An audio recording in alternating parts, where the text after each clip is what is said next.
اعوذ باللہ من الشیطان الرجیم، بسم اللہ الرحمن الرحیم۔ لاکھوں کروڑوں درود و سلام آقا کریم حضرت محمد صلی اللہ علیہ وسلم اور ان کی آل پر۔ السلام علیکم دوستو، میں نیوز بیٹ کے ساتھ آپ کی خدمت میں حاضر ہوں۔ سب سے پہلے میری آپ سے ہمبل ریکویسٹ ہے کہ میرے چینل کو سبسکرائب کریں۔ آپ کا ایک کلک میرے لیے کسی نعمت سے کم نہیں ہے۔ آپ کی سپورٹ سے میری حوصلہ افزائی ہوتی ہے اور اس طرح میں اپنے کام میں بہتری لا سکوں گا۔ آپ کی سپورٹس کا بہت بہت شکریہ۔ ناظرین اکرام، میں اس سے پہلے ٹک ٹاک پہ بھی کہہ چکا ہوں کہ میں ایسے موضوع پہ بات نہیں کرتا۔ میرا موضوع ہمیشہ سیاست ہے اور سیاسی رہے گا، لیکن یہ ایک ایسا مسئلہ ہے جو خالصتاً معاشرتی ہے، اور اس مسئلے پہ مجھے لگا کہ ہمیں بات کرنی چاہیے۔ اور جب یہ معاملہ ٹک ٹاک پہ تھا تب تو ٹک ٹاک پہ کی ابھی معاملہ جو ہے یوٹیوب پہ آ گیا، اور یوٹیوب پہ لوگ پازیٹیو بھی کر رہے ہیں اور نیگیٹو بھی کر رہے ہیں، تو مجھے لگا کہ مجھے بھی اس پہ بات کرنی چاہیے، بلکہ ہر ذی شعور انسان کو پازیٹیو بات کرنی چاہیے۔ پچھلے 4-5 دن سے ایک کریکٹر ہے سوشل میڈیا پہ، علیزہ شاہر۔ اس سے پہلے تو مجھے اس کے نام سے بھی مجھے اس کا نام بھی نہیں پتہ تھا، لیکن جب یہ ایشو چل رہا تھا تو میں نے سوشل میڈیا پر اس کو سرچ کیا، TikTok, YouTube, even then Instagram پر بھی۔ تو مجھے یہ دیکھ کے بڑا میں یہ کہوں گا کہ میں نے جب وہاں دیکھا تو مجھے اس پہ اس کا جو ہے اس کے جو بھی ویڈیوز ہیں وہ کیا ہیں، مجھے اس سے کچھ لینا دینا نہیں ہے، لیکن میں یہ کہوں گا کہ اس کا لباس جو ہے نا وہ مناسب ہے، وہ ایک مناسب لباس میں ہے، کسی ولگر لباس میں نہیں ہے، کسی اس طرح کے عریانی لباس میں نہیں ہے۔ تو مجھے ایسے لگا کہ جب وہ پبلکلی جو کچھ بھی اس نے شیئر کیا یا پبلکلی وہ ایکسپوز کر رہی ہے تو وہ ایک مناسب لباس میں کر رہی ہے، یا اس نے مناسب لباس میں کیا ہے، تو میرے خیال میں ہمیں اس کے جو یہ ویڈیو ہے جو اس کی کسی نے شیئر کی ہے، یا اب کچھ لوگ یوٹیوب پہ تو یہ کہہ رہے ہیں کہ اس نے خود سے جناب اس نے یہ جو ہے نا پبلک کی ہے کہ اس کو فیم مل جائے، تو دونوں صورتوں میں میں یہ کہوں گا، میں یہ نہیں کہوں گا کہ اس نے پبلکلی اس کو یہ خود اس نے وائرل کیا ہے، یا اس کے کسی سابقہ عاشق نے یا کوئی اس طرح کا جو بھی اس کا سابقہ کوئی ریلیشن ہے تو اس نے اس کو شیئر کیا یا وائرل کیا ہے، تو میرے خیال میں دونوں صورتوں میں اس کو بلاک کرنا چاہیے، کیونکہ یہ ایک معاشرتی بیماری ہے۔ اگر اس نے خود کیا ہے تو بھی اس کو بلاک کریں گے تو اس کو وہ فیم نہیں ملے گا۔ اگر کسی نے اس کے ساتھ یہ گیم کی ہے تو میرے خیال میں اس کو بھی ڈی فیم وہ ہوگا کہ اس طرح کی کوئی بھی ایکٹیویٹی میں کروں گا، یا کوئی بھی انسان اگر آگے چل کے بھی کرے گا تو اس میں کوئی اس کو پذیرائی نہیں ملے گی۔ تو میں یہ سمجھوں گا کہ اس ایشو پہ ہر بندے کو بات کرنی چاہیے، یہ پازیٹیو بات کرنی چاہیے کہ بھائی اس ویڈیو کو بلاک کریں، وہ جو بھی ہے، جیسی بھی ہے، جس طرح کی بھی ویڈیو ہے، آپ بلاک کریں، اس کو ڈس لائک کریں، تاکہ وہ اگر فیم لینا چاہتی ہے تو اس کو فیم بھی نہ ملے، یا اگر اس کو کسی نے ڈی فیم کرنے کی کوشش کی ہے یا کسی نے کچھ اپنی پرانی جو بھی اس کی رنجش ہے اس کو دور کرنے کی کوشش کی ہے، یا جو بھی اس نے اس کے ساتھ کوئی بدلہ لینے کی کوشش کی ہے، تو اس کو بھی جو ہے نا شے نہ ملے، یعنی کہ اس کو بھی وہ اس کے علاوہ دوسروں کو بھی نہ ملے۔ اگر کوئی اور بھی اس طرح کی حرکت کسی کے ساتھ بھی کرتا ہے، چلو یہ تو ایک سوشل میڈیا ایکٹیویٹی ہے اس کی، اور میں کہوں گا کہ سوشل میڈیا کا کریکٹر ہے۔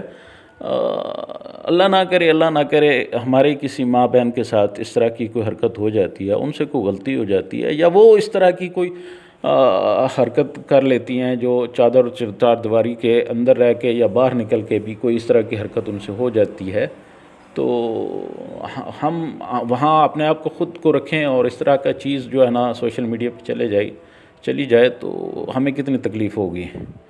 تو مجھے ایسے لگتا ہے کہ اس طرح کی کوئی بھی چیز ہو تو ہمیں اسے کنڈیم کرنا چاہیے، تاکہ جو اس طرح کی حرکت کرتے ہیں ان کو بھی اس میں جو ہے نا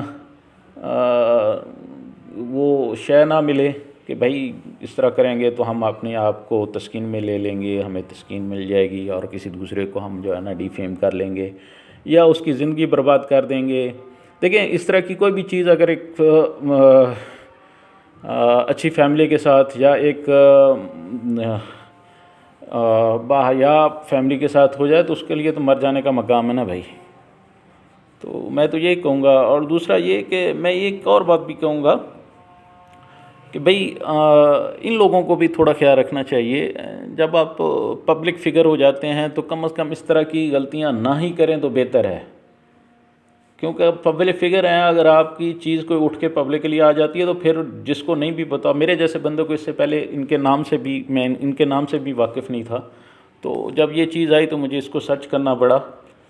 تو پہلے تو مجھے بھی ڈیفینیٹلی بہت غصہ آیا، لیکن جب میں نے اس کی جا کے آئیڈیز جو جتنی بھی ہیں جو میرے علم میں تھیں آئیں دوران سرچ، تو میں نے ان کو سرچ کیا تو مجھے ایسے لگا کہ یار یہ اگر اس نے فیم لینا ہوتا یا اس طرح کی کوئی بھی، چلو اگر لیا بھی ہے، اگر لینا ہوتا تو یہ وہاں کیوں نہیں اپنے آپ کو مطلب ایکسپوز کرتی، اس کا اپنے باڈی کو ایکسپوز کر لیتی. بہت سارے لوگ پھر رہے ہیں جو بیٹھے ہیں سوشل میڈیا پہ، ٹک ٹاک پہ، جو کہ اپنے آپ کو ایکسپوز کرتے ہیں اور یانیت میں، بد لباسی میں، بے لباسی میں، ہر طرح کے حربے استعمال کرتے ہیں. تو بس میں یہ کہنا چاہوں گا کہ کم از کم اس کا جو بھی پبلکلی اس نے خود سے جو اپنا اس کا لیگل کوئی بھی آئی ڈی ہے تو اس سے جو بھی اس نے ایکسپوز کیا ہے، ایک مناسب لباس میں کیا، تو میرے خیال میں ہمیں بھی حیا کا دامن سامنے رکھ کے تو اس طرح کی کوئی بھی ویڈیو ہے تو اس کو ڈس لائک کریں، بلکہ بلاک کر دیں. باقی آپ لوگوں کی اپنی سوچ ہے، اپنی سوچ کے مطابق. بہرحال میرے یہ ریکویسٹ بھی ہے کہ اگر اس طرح کی چیزوں کو ہم کنڈم کریں گے تو میرے خیال میں آگے دوسرے لوگوں کو شے نہیں ملے گی. بہت بہت شکریہ. اللہ آپ کا حامی ناصر ہو. اب چلتے ہیں دوسری سیاسی خبروں کی طرف. جی تو ناظرین، نواز شریف آ بھی گیا، نواز شریف کو ریلیف بھی مل گیا، نواز شریف کو ضمانتیں بھی مل گئیں، نواز شریف نے جلسہ بھی کر لیا مینار پاکستان میں. نواز شریف کو 1 مہینے کا اور تقریباً ریلیف مل گیا، ضمانتیں مل گئیں.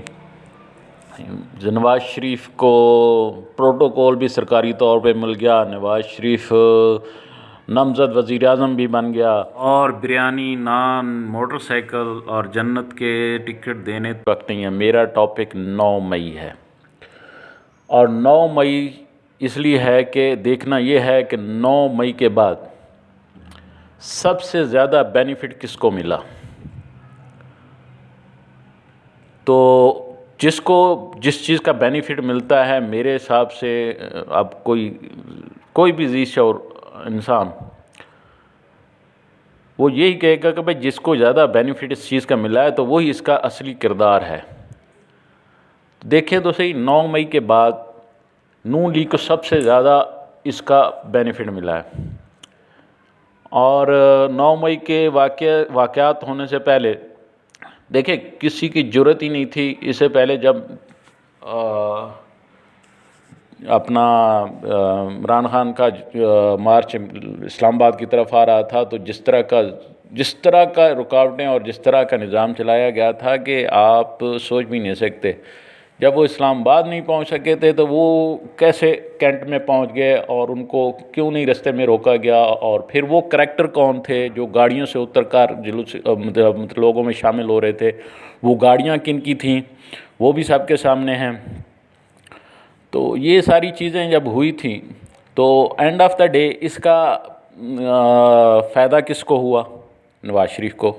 اس کا فائدہ کس کو ہوا؟ شہباز شریف کو. اس کا فائدہ کس کو ہوا؟ حمزہ شہباز کو. اس کا فائدہ کس کو ہوا؟ مریم نواز کو. اب آگے دوسری پارٹیوں کو ریئلائز ہو رہا ہے کہ بھائی یہ کیا ہوا، ہمارے ساتھ تو ہاتھ ہو گیا. ان کو تو ان کا کچھ بھی نہیں ملا، ان کو تو اس کا عشر شیر بھی نہیں ملا. تو بھائی سمپل سی بات ہے، 9 مئی کروانے والے بھی یہی ہیں، سب مل جل کر، جنہوں نے لانا تھا ان کو اور جنہوں نے جو آنے والے تھے. تو 9 مئی کا فائدہ بھی انہوں نے اٹھایا اور رگڑا لگ گیا پی ٹی آئی کو. تو یہ بات سب سے امپورٹنٹ ہے بھائی، 9 مئی کروایا کیوں گیا تھا. تو اس کے لیے کیوں نہیں کرواتے فری اینڈ فیئر انکوائری؟ کروائیں، دودھ کا دودھ اور پانی کا پانی ہو جائے گا. لیکن وہ بھی نہیں کروائیں گے. کیوں؟ وہ کہتے ہیں نا کہ کتی چوروں نال ملی ہے. تو جب ایک کیا دھرا ہی آپ نہ ہو تو کیسے وہ کروائیں گے؟ اپنے اندر تو اپنے آپ کو پتہ ہوتا ہے نا کہ یہ بھائی ہم نے خود کیا ہے اور ہم اس کے میں تو آ جائیں گے، اس لیے فری تو وہ کروائیں گے نہیں۔ فری ٹرائل اگر کروائیں تو سب کچھ سامنے آ جائے گا۔ بس میرا یہ کہنا تھا کہ یہ جو کھچڑی بن رہی ہے اس میں ہمیں جو ہے بحیثیت قوم سامنے آنا چاہیے اور وقت پر آ کر اس کا صحیح اور مناسب جواب بیلٹ کے تھرو دینا چاہیے۔ مجھے یہ بھی لگتا ہے، مجھے کیا اب تو ہر انسان کو یہ لگتا ہے کہ شاید یہ بیلٹ کی طرف جائیں ہی نہ۔ بیلٹ کی طرف تبھی جائیں گے جب رستے کا کانٹا ہٹ جائے، اور رستے کا کانٹا ایک ہی ہے، اس کا نام عمران خان ہے، اور اس کے سامنے پاکستانی عوام، اس کی سب سے بڑی اسٹیبلشمنٹ جو ہے نا پاکستانی عوام ہے، جو ان کے رستے کے رکاوٹ بنی ہوئی ہے۔ تو ان کو مزید جو ہے نا پاکستانی عوام کو ہمت اور حوصلے سے کام لینا چاہیے، اور پاکستانی عوام کو جو ہے نا اس کا ساتھ دینا چاہیے، بہت کھل کے ساتھ دینا چاہیے، تاکہ یہ جو منصوبہ بنا رہے ہیں اس کو نیست و نابود کرنا چاہیے۔ اور پاکستان کا قانون تو ادھر ہی چلا گیا نا جدھر شیر افضل مروت نے ایک ٹی وی پروگرام کو بھیج دیا تھا، کیونکہ یہاں سے لوگ غائب کیے جاتے ہیں، کہیں کسی کو گھر سے اٹھایا جاتا ہے، پھر وہ پریس کانفرنس کر لیتے ہیں یا کوئی ٹی وی پروگرام پہ، ٹی وی شو پہ آ کے وہ عمران خان اور پی ٹی آئی کے خلاف جو کچھ لکھا لکھایا بول دیتے ہیں، تو ان کو آزادی مل جاتی ہے، ان کو آزادی کا پروانہ مل جاتا ہے، اور جو لوگ یہ سب کچھ نہیں کرتے ان کو بار بار گرفتار کیا جاتا ہے، ادھر عدالتیں فیصلہ دیتی ہیں، ادھر سے گرفتاری آ جاتی ہے۔ یہ سب جو ہے نا ایسے ہی ہے جیسے بنانا ریپبلک چل رہا ہے۔ اور میری سب سننے والوں سے درخواست ہے کہ وہ عمران ریاض بھائی کے لیے دعا کریں، اللہ پاک ان کو صحت تندرستی دے، اللہ پاک ان کی حفاظت فرمائے، اور جلد از جلد یہ صحافت کا شیر میدان میں آ جائے دوبارہ سے۔ آخر میں اجازت چاہوں گا، اللہ حافظ، اللہ آپ سب کا حامی و ناصر ہو، دعا میں یاد رکھیے گا۔